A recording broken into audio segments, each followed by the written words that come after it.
어떤 대표님이 친구인 동업자랑 같이 요식업을 진행하려고 했었습니다. 이게 친구 사이기도 하고 처음에는 좀 분위기도 잘해보자 라는 분위기도 해서 별도로 동업계약서는 작성하지 않은 사안이었습니다. 문제는 재정관리를 동업자가 전담하기로 했다는 거죠. 초반에는 수익금이 잘 들어왔는데 1년쯤 지나서부터 동업자가 갑자기 적자다 라면서 수익금을 제대로 지급하지 않았었습니다. 매출 매입 자료 좀 알려달라, 회계 자료를 좀 전달해달라 라고 했는데 동업자는 바쁘다는 핑계로 차일피일 미루면서 수익금을 주지 않은 거죠. 근데 만약에 이 대표님이 내가 회계 자료를 언제든지 볼 수 있다 라고 정해놓기만 했으면 얘기는 완전히 다릅니다. 구체적으로는 어떻게 정해야 될까요? 네, 안녕하세요. 사업파트너 정광진 대표 변호사입니다.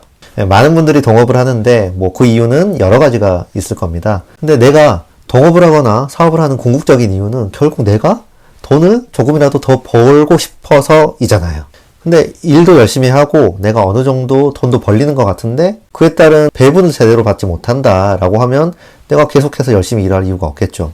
그런 걸 좀 막고자 한다면 미리미리 재정관리에 관한 부분은 좀 제대로 정해놔야 된다는 말씀을 드리고 싶습니다. 어떤 대표님이 친구인 동업자랑 같이 요식업을 진행하려고 했었습니다. 두 명이 동등하게 출자도 하고 노동력도 동일하게 제공하고 손익분배도 50대 50으로 하기로 했는데 이게 친구 사이기도 하고 처음에는 좀 분위기도 잘해보자 라는 분위기도 해서 별도로 동업계약서는 작성하지 않은 사안이었습니다. 문제는 재정관리를 동업자가 전담하기로 했다는 거죠. 초반에는 수익금이 잘 들어왔는데 1년쯤 지나서부터 동업자가 갑자기 적자다 라면서 수익금을 제대로 지급하지 않았었습니다. 대표님은 그걸 또 그대로 믿기는 어려우니까 매출 매입 자료 좀 알려달라, 회계 자료를 좀 전달해달라 라고 했는데 동업자는 바쁘다는 핑계로 차일피일 미루면서 수익금을 주지 않은 거죠. 그 와중에 그 대표님은 계속 일을 해야 되고 내 목숨 받지도 못하는데 계속 노동력만 착취당하는 구조가 되니까 결국에는 야, 이거 어떻게 해결해야 됩니까? 라면서 상담을 요청했었습니다. 이런 경우에 소송을 통해서 일단 해결은 가능합니다. 소송을 통해서 먼저 필요한 증거 신청을 하고 매출입 자료를 확보한 다음에 그걸 통해서 계산을 통해서 수익 분배를 요청을 하는 거죠.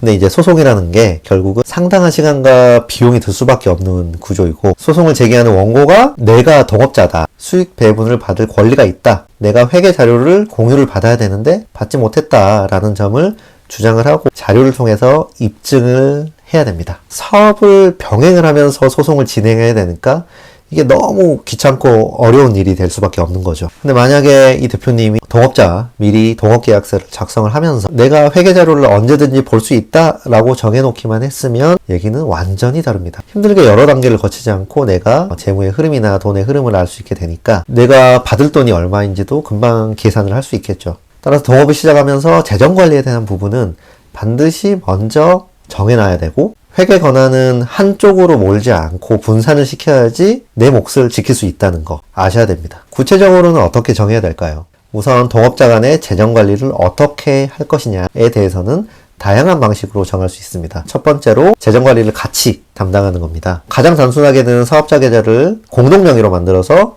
공동으로 관리를 하는 거죠. 명의자는 언제든지 내 계좌를 확인할 수 있고 책임 분배도 조절할 수가 있습니다. 또 다른 방법은 계좌는 한쪽이 관리하고 재정 업무는 공동으로 부담하는 겁니다.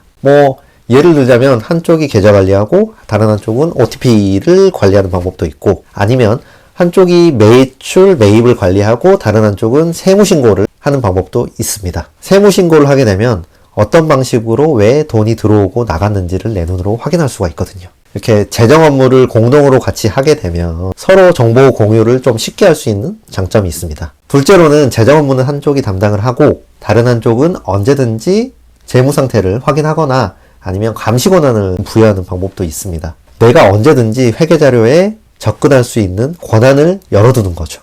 동업계약서에 나는 언제든지 회계 자료를 열람하거나 아니면 너에게 요청할 수 있고 사업장에서 확인할 수 있으며 근데 너 동업자는 이걸 거부하거나 방해선 안 된다 라고 명시적으로 정해놓는 거죠. 아니면 동업자는 다른 동업자에게 매입 매출 자료를 매월 또는 매 분기에 전달해야 된다라는 방식처럼 아예 정기적으로 재무 상태를 통제하도록 하는 방식도 당연히 가능합니다. 동업자의 권한 범위에 아예 한계를 설정하는 방법도 좋은 방법입니다. 예를 들면 일정 금액 이하 지출에 대해서는 먼저 선 집행하고 동업자에게 사후적으로 보고하는 방식. 근데 반면에 일정 금액 이상의 지출에 대해서는 동업자와 미리 협의해서 동의를 얻어서 지출을 하는 방식도 좋습니다. 요약을 하자면 재정 업무를 어떻게 할 것인지는 동업자와 다양하게 정할 수 있는데 가장 중요한 거는 재정 상태가 투명하게 공유될 수 있도록 정해놔야 된다라는 거죠. 특히 내가 정확한 재무 상태를 알 수 있는 구조를 반드시 만들어놔야 된다는 거죠. 나중에 내가 권리를 좀 되찾고자 한다면 그건 너무 복잡하고 힘든 일이 될 수 있습니다. 이게 특히 기록이 잘 남지 않는 현금이 많이 융통되는 업종일수록 동업자와 이런 내용에 대해서 사전에 꼼꼼히 좀 정해놔야지 분쟁이 발생하지 않을 겁니다. 동업자 간의 신뢰가 지속되고 사업이 계속적으로 좀 성장을 하려면 투명하게 정보를 공유하는 게 필요하고, 아무리 가까운 사이일지라도 아무리 믿는 사이라도 감시조항은 좀 마련해 놓는 게 필요합니다. 오늘 내용이나 동업에 대해서 궁금한 점 있으신 분들은 댓글 남겨주시면 제가 관련 영상 제작을 해보도록 하겠습니다. 이상 사업파트너 정광진 대표 변호사였습니다. 감사합니다.